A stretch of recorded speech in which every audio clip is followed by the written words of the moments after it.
మా తోట పక్కన ఉన్న రైతు దారి లేదంటే మా తోటలో నుంచి అతని వాహనాలు వెళ్లడానికి అనుమతించాం. కానీ కొన్ని రోజులకి దారి కొరకు వాడుకుంటున్న భూమిని తనకు అమ్మమని ఒత్తిడి తెచ్చాడు మా పక్క రైతు. అమ్మము అని ఖచ్చితంగా చెప్పిన తర్వాత ఎంఆర్ఓ ఆఫీస్ లో మా పేరు మీద ఉన్న భూమిని తన పేరు మీద రెండో రిజిస్ట్రేషన్ చేయించుకున్నాడు. దొంగ రిజిస్ట్రేషన్ చేసిన భూమిని ధరణిలోకి ఎక్కించారు అధికారులు. పక్కా టైటిల్ డీడ్, లింక్ డాక్యుమెంట్లు, ప్రభుత్వం జారీ చేసిన పాస్ బుక్ ఉన్న మా భూమి ధరణిలోకి ఎక్కలేదు. విఆర్ఓ, ఎంఆర్ఓ, ఆర్డీఓ, కలెక్టర్ ఆఫీసుల చుట్టూ చెప్పులు అరిగేలా తిరిగి ఫిర్యాదుల మీద ఫిర్యాదులు రాసి లక్షల రూపాయల ఖర్చు చేసిన తర్వాత కానీ 4 ఏళ్లకు మా భూమి మళ్ళీ మా పేరు మీదకు రాదు. నా భూమి వేరే వ్యక్తికి రిజిస్టర్ చేసిన అధికారి మీద దర్యాప్తు లేదు, చర్యలు లేవు. నీ భూమి నీకు వచ్చింది కదా, అదే ఎక్కువ, సంతోషించు అన్నట్లు ఉంటుంది మన ప్రభుత్వ ప్రవర్తన. ఈ ఆఫీసుల చుట్టూ తిరుగుతుంటే తెలిసింది నాలాంటి బాధితులు ఈ దేశంలో లక్షల మంది ఉన్నారు. వాళ్ళ కష్టాలు చూస్తే గుండె తరుక్కుపోతుంది. చాలా మందికి ఫిర్యాదు రాయటం కూడా రాదు, లాయర్ ని పెట్టుకునే స్తోమత ఉండదు. ప్రభుత్వాధికారులు వాళ్ళని చీడ పురుగుల్లా చూస్తారు. మరి ఆంధ్రప్రదేశ్ లో తీసుకురాబోతున్న ల్యాండ్ టైటిలింగ్ యాక్ట్ ఇటువంటి సమస్యలకు పరిష్కారం చూపిస్తుందా? అసలు ల్యాండ్ టైటిలింగ్ యాక్ట్ లో ఏమి రాసుంది? దాని మీద వచ్చే విమర్శలు సహేతుకమైనవేనా? స్థిరాస్తుల విషయంలో, ప్రత్యేకంగా భూముల విషయంలో సమస్యలు అనేకం ఉన్నాయి. లక్షల కేసులు కోర్టులలో దశాబ్దాల పాటు మగ్గుతూ ఉంటాయి. దీనికి ముఖ్య కారణం మన ప్రభుత్వాలు రికార్డులు సరిగ్గా మెయింటైన్ చేయకపోవడం. ప్రభుత్వాధికారులకు లంచాలు ఇచ్చి అదే భూమిని ఇంకొకరికి రిజిస్టర్ చేయడం సర్వసామాన్యంగా జరిగిపోతూ ఉంటుంది. ఆ కేసులు కోర్టుకు చేరి దశాబ్దాల పాటు మగ్గిపోతూ ఉంటాయి. ఇక ఇప్పటి భూ యాజమాన్య ప్రభుత్వ వ్యవస్థలో గ్రామ స్థాయిలో విఆర్ఏ అంటే విలేజ్ రెవెన్యూ అసిస్టెంట్, విఆర్ఓ అంటే విలేజ్ రెవెన్యూ ఆఫీసర్లు ఉంటారు. మండల స్థాయిలో ఎంఆర్ఓ అంటే మండల రెవెన్యూ అధికారి ఉంటారు. అతని మీద ఆర్డీఓ అంటే రెవెన్యూ డివిజనల్ ఆఫీసర్ ఉంటారు. ఆయన మీద జిల్లా స్థాయిలో కలెక్టర్ రెవెన్యూ, జాయింట్ కలెక్టర్ స్థాయి అధికారి ఉంటారు. ఆస్తుల రిజిస్ట్రేషన్ ఎంఆర్ఓ కార్యాలయంలో జరుగుతుంది. ఆస్తి సమస్యలు ఎంఆర్ఓ దగ్గర పరిష్కారం కాకపోతే ఆర్డీఓ దగ్గర అప్పీల్ కి వెళ్లవచ్చు. అక్కడ న్యాయం జరగకపోతే జాయింట్ కలెక్టర్ రెవెన్యూ దగ్గర రివిజన్ కొరకు అప్పీల్ చేయవచ్చు. అక్కడ న్యాయం జరగకపోతే కోర్టుకు వెళ్లవచ్చు. ఇక ఈ కొత్త యాక్ట్ ఆచరణలోకి వస్తే ఇందులో ఏ విభాగాలు ఉంటాయి, ఏ అధికారులు ఉంటారో ఒకసారి చూద్దాం. ఆంధ్రప్రదేశ్ ల్యాండ్ అథారిటీ అనే కొత్త ప్రభుత్వ విభాగం వస్తుంది. ఈ అథారిటీకి ఒక చైర్పర్సన్, ఒక కమిషనర్, 3 సభ్యులు ఉంటారు. దీనికి తోడు 2 కొత్త ప్రభుత్వ పదవులు రాబోతున్నాయి. ఇందులో మొదటిది ల్యాండ్ టైటిలింగ్ అపెల్లెట్ ఆఫీసర్, రెండవది టైటిల్ రిజిస్ట్రేషన్ ఆఫీసర్. దీనికి తోడు 3 కొత్త ఎలక్ట్రానిక్ రిజిస్టర్లు రాబోతున్నాయి. మొదటిది రిజిస్టర్ ఆఫ్ టైటిల్స్, రెండవది రిజిస్టర్ ఆఫ్ డిస్ప్యూట్స్, మూడవది రిజిస్టర్ ఆఫ్ చార్జెస్ అండ్ కవెనెంట్స్.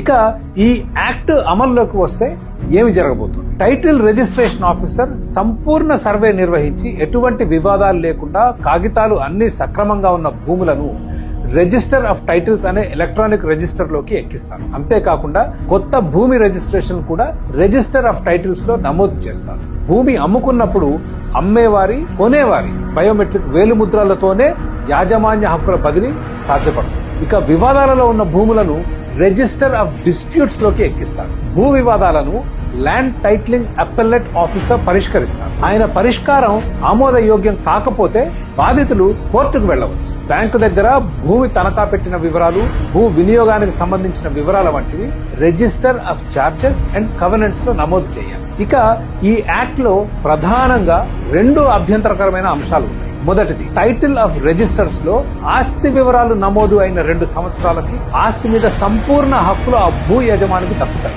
దానినే టైటిల్ అంటారు. 2 ఏళ్లు గడిచిన తర్వాత ఇంకొక వ్యక్తి ఆ భూమి మీద తనకు హక్కు ఉందని భావిస్తే ఉపశమనం కొరకు కింది కోర్టులకు వెళ్లడానికి ఆస్కారం లేదు.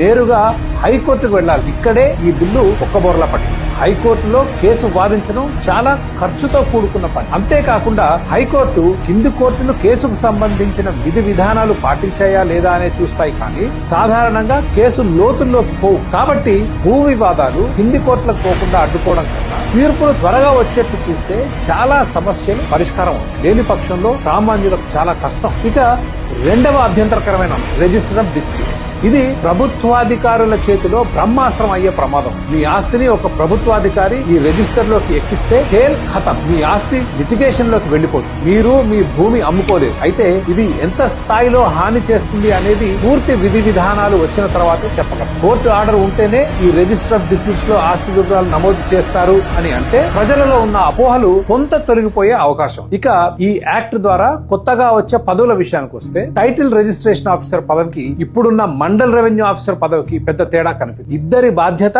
ఆస్తుల రిజిస్ట్రేషన్, కానీ వివాదాల పరిష్కారంలో ఎంఆర్ఓ భూమిక తగ్గిపోతుంది భవిష్యత్తులో. అది ల్యాండ్ టైటిలింగ్ అపెల్లెట్ ఆఫీసర్ బాధ్యత కాబోతుంది. అలాగే కొత్తగా వచ్చే ల్యాండ్ టైటిలింగ్ అపెల్లెట్ ఆఫీసర్ కి ఇప్పుడున్న రెవెన్యూ డివిజనల్ ఆఫీసర్ కి పెద్ద తేడా లేదు. ఇద్దరు ఆస్తి వివాదాలే పరిష్కరించేది. ఇక రిజిస్టర్ ఆఫ్ టైటిల్స్ విషయానికి వస్తే ఆంధ్రప్రదేశ్ లో మీ భూమి వ్యవస్థ ద్వారా ఇప్పటికే చాలా వరకు ఆస్తుల వివరాలను సేకరించి ఆన్లైన్ లో పెట్టారు. మీ భూమిలో ఉన్న యజమాని అంగీకారం లేకుండా, అంటే వేలుముద్రలు లేకుండా ఆ భూమిని గతంలో లాగా ఇంకొకరికి బదిలీ చేయలేదు. కాబట్టి దొంగ రిజిస్ట్రేషన్ ని ఇప్పటికే చాలా వరకు అదుపులో పెట్టారు. అంటే రిజిస్టర్ ఆఫ్ టైటిల్స్ కి మీ భూమికి కూడా పెద్ద తేడా కనిపించదు. ఇదే మీ భూమి ఆన్లైన్ వ్యవస్థను అప్గ్రేడ్ చేస్తే అదే రిజిస్టర్ ఆఫ్ టైటిల్స్ అవుతుంది. ఈ రిజిస్టర్ ని బ్లాక్ చైన్ టెక్నాలజీతో అనుసంధానం చేస్తే అదే భవిష్యత్తులో ఈ అడంగల్ అవుతుంది. ఇక భూమి సరిహద్దులకు సంబంధించిన లాటిట్యూడ్, లాంగిట్యూడ్ వంటి వివరాలు కూడా నమోదు చేస్తే దానికి మించింది లేదు. స్వీడన్, జార్జియా, బ్రెజిల్ వంటి దేశాలు ఈ దిశగా ఇప్పటికే ప్రయత్నాలు మొదలుపెట్టాయి. వాళ్ళ అనుభవాలు తెలుసుకుంటే మనము కొత్త పరిష్కారాలు కనుక్కోగలం. ఇన్ కంక్లూజన్, ఈ యాక్ట్ వలన పెద్దగా ఉపయోగం లేదు. ఈ యాక్ట్ లో ఉన్న పాత్రలు, పాత్రధారులు ఇప్పటికే ఉన్నారు. కొత్త చట్టం తేవడం కన్నా ఇప్పుడున్న వ్యవస్థను సంస్కరిస్తే సరిపోతుంది. కాదు కూడదు, కొత్త వ్యవస్థే కావాలి అనుకుంటే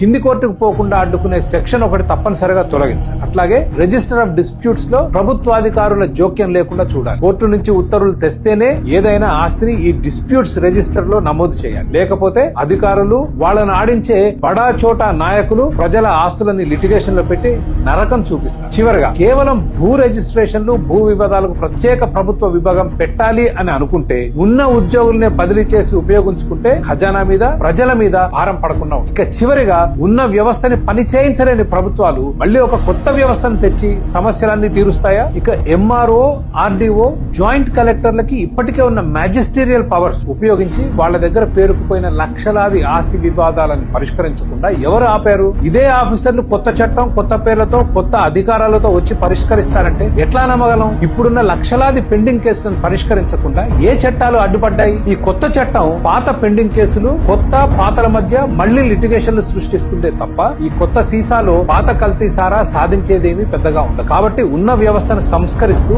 ఆధునీకరిస్తూ పోవడం శ్రేయస్కరం.